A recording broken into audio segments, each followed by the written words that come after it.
Bavandimwe muduteze amatwi kuri uyu muyoboro ibanga ry'ukwemera Kristo Yezu akuzwe. Tugeze ku cyumweru cya 23 gisanzwe umwaka B. Amasomo matagatifu liturujia yaduhaye kuzirikanaho kuri uyu munsi. Isomo rya mbere ni isomo ryo mu gitabo cy'umuhanuzi Izayi, umutwe wa 35, umurongo wa 4 kugeza ku wa 7a. Isomo ryo mu gitabo cy'umuhanuzi Izayi. Nimubwire abakutse umutima muti, nimukomere mwoye gutinya, dore Imana yanyu ije guhora abanzi banyu, nicyo gihembo cyanyu. Iraje ubwayo kubakiza, nuko impumyi zizabone n'ibipfamatwi bizumve. Abacumbagira bazasimbuke nk'impara, n'iminwa y'ibiragi itera urwamo rw'ibyishimo. Ubutayu buzavukamo amasoko, n'imigezi itemba ahantu h'amayaga. Ubutaka butwika buzahinduka ikiyaga, akarere kishwe n'inyota kavubukemo amasoko y'amazi. Iryo ni ijambo ry'Imana. Zaburi idufasha kuzirikana ni Zaburi y'146, mu dukubo 145. Nzasingiza Uhoraho mu buzima bwanjye bwose. Uhoraho arenganura abapfa akarengane, abashonji akabaha umugati. Uhoraho abohora imfungwa. Uhoraho ahumura amaso y'impumyi. Uhoraho agorora ingingo z'abahinamiranye. Uhoraho agakunda ab'intungane.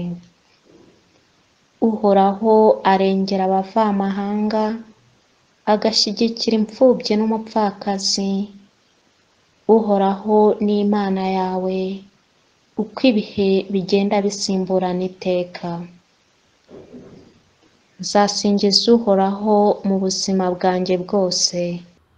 Isomo rya kabiri ni isomo ryo mu ibaruwa ya Yakobo mutagatifu, umutwe wa 2, umurongo wa 1 kugeza ku wa 5. Isomo ryo mu ibaruwa ya mutagatifu Yakobo intumwa. Bavandimwe, ntimukiteranye kwikundira abantu bamwe n'ukwemera mufite muri Nyagasani Yezu Kristo wisesuyeho ikuzo. Koko rero, niba mu ikoraniro ryanyu hinjiye umuntu ufite impeta za zahabu, wambaye neza cyane, hakinjira n'umukene wambaye imyenda y'ibishwangi, maze mukarangamira umuntu wambaye imyambaro myiza, mukamubwira muti wowe icara muri umwanya w'icyubahiro. Naho umukene mukamubwira muti wowe hagarara hariya, cyangwa se wicare munsi y'akabaho nkandagizaho ibirenge byanjye. Ubwo se ntimuba mwivanguye ubwanyu? Ntimuba se mubaye abacamanza b'ibitekerezo bifutamye? Nimwumve bavandimwe nkunda. Mbese nyine Imana siyo yahisemo abakene muri iyi si kugira ngo babe abakungahazwe mu kwemera, n'abagenerwa murage b'ingoma Imana yasezeranyije abayikunda? Iryo ni ijambo ry'Imana. Ivanjiri ntagatifu ni ivanjiri uko yanditswe na Mariko, umutwe wa 7, umurongo wa 31 kugeza ku wa 37. Amagambo yo mu ivanjiri ntagatifu uko yanditswe na mutagatifu Mariko. Muri icyo gihe Yezu ava mu gihugu cya Tiri, yambukiranya igihugu cya Sidoni, agaruka ku nyanja ya Galileya yerekeje kuri Dekapoli. Nuko bamuzanira igipfamatwi kidedemanga, baramwinginga ngo amuramburireho ibiganza. Amuvana muri rubanda, amujyana ahitaruye, ashyira intoki ze mu matwi ye, nuko acira amacandwe ayamukoza ku rurimi. Hanyuma ayubura amaso ayerekeje ku ijuru, asuhuza umutima ati efata, bikavuga ngo zibuka. Ako kanya amatwi ye arazibuka, n'ururimi rwe ruragobodoka, maze atangira kuvuga neza. Maze Yezu abihanangiriza kutagira uwo babibwira, nyamara uko abihanangiriza akaba ariko barushaho kubyamamaza, bagatangara cyane bakavuga bati byose yabikoze neza, atuma ibipfamatwi byumva n'ibiragi bivuga. Iyo ni ivanjiri ntagatifu. Nimukomere, Imana ije kubakiza. Ijambo ryiza ni mugenzi w'Imana, niko Umunyarwanda yabivuze. Iryo jambo ryiza baryita mugenzi w'Imana kuko ritanga ihumure, rigahoza uwahogoye, rikarema agatima uwari wakutse umutima, maze akumva atekanye, agashira igihunga, nuko uwo mutima tuvuga ko wari wakutse ugasubira mu gitereko cyawo. Igihe cyose umutima utari mu gitereko cyawo, umuntu arangwa no guhuzagurika, no kuba nyamugi iyo bigiye, no kwitaba aho atahamagawe, no guhora ku nkeke ari nako ayihozaho abandi, no guhora aryamiye amajanja kuko aba yikanga igikomye cyose. Umuntu azatuza ryari? Ni kenshi twumvana abantu imvugo igira iti ni ukwishyira mu biganza by'Imana aho kwishyira mu kagozi. Abo ni abateye intambwe mu kwemera, ariko bakeneye gutera indi bakamenya uruhare rwabo mu gutanga ihumure. Isayasi umuhanuzi ati nimukomere, mwoye gutinya, dore Imana yanyije guhora abanzi banyu. Abanzi bawe ni bande? Abanzi banyu ni bande? Hari uwahita asubiza ati ni umuturanyi wanjye, cyangwa n'uwo mu muryango wanjye duhora tuburana dupfa amasambu. Undi akaba yavuga ati ni mukeba wanjye, uriya duhora dukebagurana dupfa umugabo. Undi ati bambwiye ko kuba mpora ndwaragurika cyangwa kuba ntagira urubyaro ari ukubera ibintu uyu muturanyi ahora ntega mu nzira. Niba rero duhora twumva dukikijwe n'abo twita abanzi bacu, nta na rimwe tuzabaho twishimiye ubuzima Imana yaduhaye. Hari abandi banzi bakomeye tugira, nyamara tukabarenza amaso, tugahangana ahubwo n'abavandimwe bacu, babandi twonse rimwe, babandi dusangira ubuzima bwa buri munsi, tugahangana n'imiryango duturanye, babandi nyamara mu Kinyarwanda twita abazinyamuriro, tukirengagiza nyirabayazana y'urwango rushobora kuvuka bitewe no kutumvikana ku ngingo iyi n'iyi. Umuhanuzi Izayi yatubwiye ati Imana yanyije guhora abanzi banyu, iraje ubwayo kubakiza, nuko impumyi zizabone, ibipfamatwi bizumve, abacumbagiraga basimbuke nk'impara, iminwa y'ibiragi itera urwamo rw'ibyishimo, ubutayu buzavubukamwo amasoko, imigezi itemba ahantu h'amayaga, ubutaka butwika buzahinduka ikiyaga. Ibyo umuhanuzi abwira umuryango w'Imana wari mu kaga kajyanye no guhera ishyanga, arabitubwira natwe kuri uyu munsi, kuko ntawe utakwishimira ko Imana yamukiza ibimushikamiye. Umwanzi w'ukuri rero ninde? Muvandimwe, ni iki kigushikamiye? Ni iki wumva kikuremereye? Umwanzi wawe mu by'ukuri ninde cyangwa ni iki? None wasanga umwanzi mubi mu buzima bwawe ari ubuhumyi bwawe bwo kwirengagiza abandi, nyamara igihe cyo kubakenera cyagera, wowe ukumva ko bagomba kugukorera ibyo utabakoreye byose. Wasanga umwanzi wawe ari ubuhumyi butuma utabona ibyiza Imana yagukoreye, maze aho kwemera kuyisingiriza mu byo yaguhaye cyangwa mu bo yaguhaye, ahubwo ukaba ari byo cyangwa ukaba ari bo ugira ibigirwamana.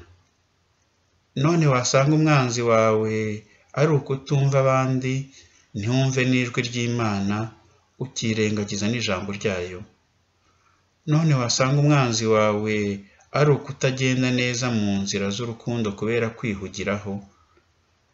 None wasanga umwanzi wawe ari akanwa gateranya abantu n'abandi, maze uko uvuze ukavuga ukomeretsa aho kuvuga womora. Ubutumwa bw'umuhanuzi Izayi bugira ibwawe kuri uyu munsi, maze ahari harabaye ikidaturwa mu mutima wawe, havubuka isoko y'amahoro, isoko y'urukundo, isoko y'ubwumvikane, buri wese aza yisanga iwawe, maze imigezi y'ihumure utanga ibobeza ahumiranye. Aho utuye hararaga hashya, hakirirwa hashya kubera amakimbirane, hahindura isoko y'amahoro. Ubwo umuhanuzi yatwibukije ko Imana yacu ije guhora abanzi bacu, ntitwibeshye ngo dutunge abandi urutoki tuvuga ko ari bo banzi bonyine tugira, ahubwo ubwo hari izindi ntoki zitureba, natwe nitwibuke ko muri twebwe ubwacu hari ubwo haba isibaniro, maze twereke Imana ibyo byose biturwaniramo, izo nzangano, uwo mutima mubi, urwo rwikekwe, ubwo bwikunde, uko kumva twatera imbere twenyine abandi bakabaho baracupiye, uko kwironda tukiremwamo ibice n'ibindi byinshi bitubuza gusabana byuzuye n'Imana na bagenzi bacu, bikatubuza no kuba Imana yaduhamagariye kuba bo. Kurenga imbibi. Yakobo mutagatifu mu isomo rya 2 yatwibukije ko tutagomba kwivangura. Ikibabaje ariko ni uko abantu batabyumva. Kuvangura bimaze iki? Kuvangura amoko, kuvangura uturere, kuvangura abakire n'abakene, ugasanga hari abo wavugisha n'abandi mudashobora kugira icyo muvugana, ibyo bikungura iki? Nyamara hari ubwo ukora ibyo yirengagiza ineza abatitaho bamugiriye cyangwa se umumaro wundi bashobora kumugirira, kuko ntawe uzi aho bwirageze. Nibutse ibintu nakundaga kubona bikambabaza iyo twajyaga gushyingura umuntu witabye Imana mu giturage, noneho igihe cyo gukaraba cyagera bakavuga ngo hano hasigare padiri n'abantu baturutse i Kigali bonyine, abandi mwebwe turahorana, tuzavugana ikindi gihe. Nyamara se tutirengagije neza n'ubwitange abo bavuye kure baba bagaragaje, abo bwiye ngo muzavugana ikindi gihe, sibo bakubaye hafi mu kurwaza, sibo bahetse umurwayi bamujyana kwa muganga, sibo ba mbere batabaye ubwo umurwayi yashiragamo umwuka, sibo bagufasha kurarikira iyo. Ni urugero mfashe, urugero rw'ibyo nabonye, urugero rw'ibyabayeho bikambabaza kuko nahuye nabyo. Ni urugero rugaragaza ukwivangura, nyamara ubikora sinzi ko aba yabitekerejeho mu buryo bukwiye. Byagakwiye rero kugawa nk'uko Yakobo mutagatifu yadufashije kwisuzuma. Yezu Kristo mu Ivanjiri yatweretse uburyo bwo kurenga ibitanya abantu, maze arenga imipaka, ava muri Tiri yambukiranya Sidoni yerekeza muri Dekapoli. Mu magambo make, Yezu yinjiye ku butaka bw'abanyamahanga bafatwaga n'Abayahudi nk'insuzugurwa n'abapagani. Yezu aratwigisha kugira neza nk'uko kuri ubwo butaka bw'amahanga yahakirije abarwayi benshi, abakiza n'abahanzweho na roho mbi. Nigeze kuvuga gitangira ko tugomba kugira uruhare mu gutanga ihumure nk'uko umuhanuzi Izayi yaritanze. Muri iyi Ivanjiri naho turahabona ihumure Yezu atanga. Nyamara ariko hari ababigizemo uruhare, kuko iyo badakora igikorwa bakoze, ubu tuba tuvuga ibindi bitari iki gitangaza. Abo ni abantu bazanye uriya muntu ufite ubumuga.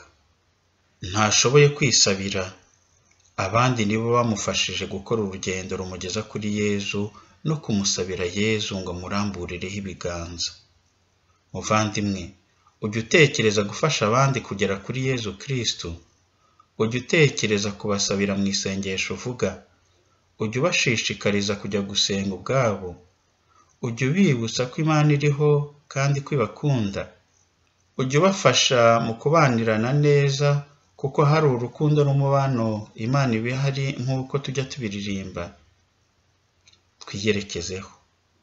Muvandimwe, uyu munsi emerera Yezu Kristo ahora abanzi bawe b'ukuri. akuvane mu gihiriri cy'abataye ukwemera, akuvane mu kigare cy'abiyahuzi ibiyobyabwenge, akuvane mu duco tw'abambuzi n'abatekamutwe, akuvane mu batekereza ko gusenga bitakigezweho, akuvane mu basenya ingo z'abandi, akuvane mu bagambanira abandi, akuvane mu bibwira ko bageze iyo bajya, akuvane mu bikanyiza bakikubira n'ibizabakubira ijosi. Emera utere intambwe hamwe na Yezu Kristu, utuze, witarure ibyagusakurizagamo byose, witarure ibyakurwaniragamo, witarure ibyakumiraga amatwi, witarure ibyatumaga utumva abandi, witarure ibyatumaga wumva amabwire, witarure ibyatumaga utavugisha ukuri cyangwa ngo uvuge ibyubaka, witarure abashukanyi bakubeshya kuri igitangaza, witarure ibyatumaga uhora wifungiranye mu byiyumviro by'uko ari wowe nyirikuzo, ari wowe kamara, cyangwa se uri nyakujya, maze wongere ube wowe koko mu isura y'Imana, Imana rukundo. Emerera Yezu asuhuza umutima mu kigwi cyawe, akuruhura umutwaro wakugondaga ijosi, ugahora ureba gusa ibishira byo ku isi, maze uyu munsi agukebure, wunamuke urebe ijuru hamwe nawe, kuko aho areba avuga efata niho iwacu h'ukuri mu ijuru. Ryadukinguriwe, nyamara ibyaha bikaza kudusibira amayira. Yezu Kristo agukoreho, akore ku burwayi bwawe, akore ku bikomere byawe, maze abyomore, hanyuma uzibuke, ufunguke, ufungure umuyoboro w'umutima wawe, wagure amarembo, ufungure inzira zijya mu bavandimwe, ugire umutima mugari wakira bose, ugire n'ibiganza bigaba ituze na rya jambo ryiza mugenzi w'Imana. Ntari kure, nguwo Yezu akuramburiyeho ibiganza mu isakaramentu ry'imbabazi, inzira zongeye kuba nyabagendwa, nguwo yinjiye iwawe mu ijambo rye, nguwo araje agukoze ku rurimi mu buryohe bw'Ukaristiya, byose abikoze neza. Nimukomere, mwoye gutinya. Padiri Kanayoge Bernard, umusaseridoti wa diyosezi ya Nyundo.